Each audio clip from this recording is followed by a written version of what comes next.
तो आइए दोस्तों ये पहला सवाल देखते हैं। यहाँ पे दो संख्याएं 7:9 के अनुपात में है, यानी हमें अनुपात दिया हुआ है और उन दोनों संख्याओं का एलसीएम यानी लसा हमें दिया हुआ है 189। तो हमसे पूछा जा रहा है उनमें से बड़ी संख्या कौन सी है। अब दोस्तों मैं आपको इस सवाल को करने की शॉर्ट ट्रिक बताने जा रहा हूँ। इसमें देखिए आपको क्या करना है, हमें एलसीएम दिया हुआ है, ठीक है। तो मैं एलसीएम को लिख लूँगा 189, ठीक है। और इसे ये जो हमें अनुपात दिया हुआ है इन दोनों संख्याओं से इसे भाग कर दूंगा, ठीक है। तो नीचे मुझे 7 × 9 लिख लेना होगा, ठीक है। अब मैं इसे भाग करूंगा तो देखिए 9 से इसे काट लेते हैं। पहले ये 2 पे कटेगा फिर 1 पे कटेगा, ठीक है। 21 आ गया। अब इसे 7 से भी काट लेंगे तो कितना आ जाएगा, 3 आ जाएगा, ठीक है। अब देखिए यहाँ पे ये जो 3 आया दोस्तों ये क्या है, ये इसका HCF आया, यानी हमने इसका HCF कैसे निकाला, ऊपर LCM से दोनों संख्याओं को भाग कर दिया, दोनों के अनुपात को, ठीक है।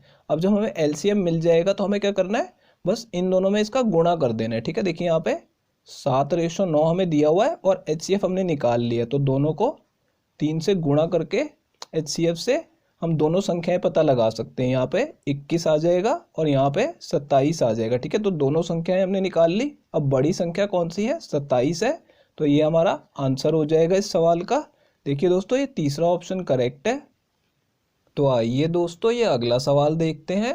इस सवाल में हमें दो संख्याओं का अनुपात दिया हुआ है 5:4 और उनका HCF यानी मसा हमें 6 दिया हुआ है, ठीक है। और हमसे पूछ रहा है कि दोनों संख्याओं का योग कितना है, ये हमें बताना है दोस्तों।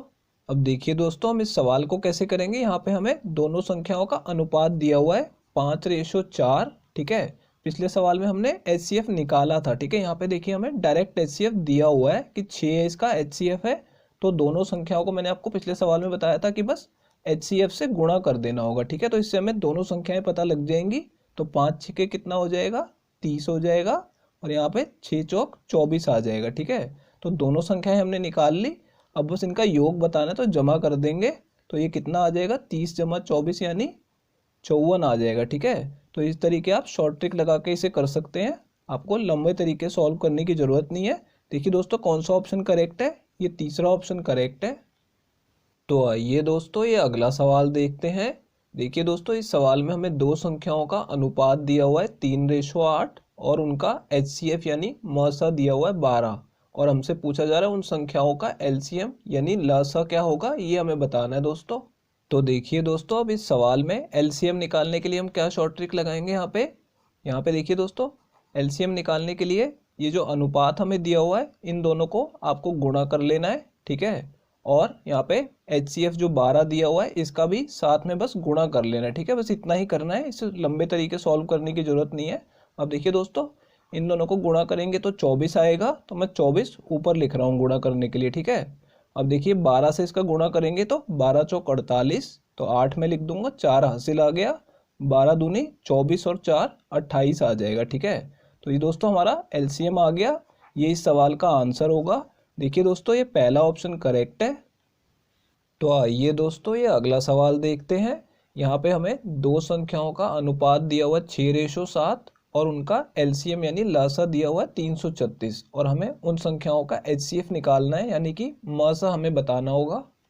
तो देखिए दोस्तों अब ये HCF निकालने के लिए हम क्या शॉर्ट ट्रिक लगाएंगे। हमें यहाँ पे LCM दिया हुआ है, ठीक है, 336। तो मैं यहाँ पे 336 को ऊपर लिख लूँगा, ठीक है। और इसे मुझे भाग करना होगा इन दोनों अनुपातों से, ठीक है। तो मैं नीचे 6 × 7 लिख दूंगा, ठीक है। आपको बस इस तरीके से इन दोनों को गुणा करके नीचे लिख लेना है और इसे भाग करके HCF निकाल लेना है। अब देखिए यहाँ पे 6 से मैं काट लूँगा इसको, तो पहले ये 5 पे कटेगा और फिर 3 बचेगा तो फिर ये 6 पे कट जाएगा, ठीक है। अब हम यहाँ से 7 से इसे काटेंगे तो 8 × 7 = 56 होता है, तो ये 8 पे कट जाएगा, यानी कि हमारा HCF कितना आ गया, 8 आ गया। तो ये हमारा इस सवाल का आंसर होगा।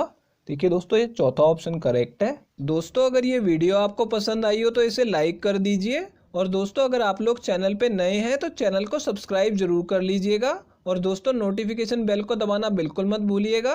तो दोस्तों इस वीडियो को यहीं ख़त्म करेंगे, आपसे मिलते हैं अब अगली वीडियो में।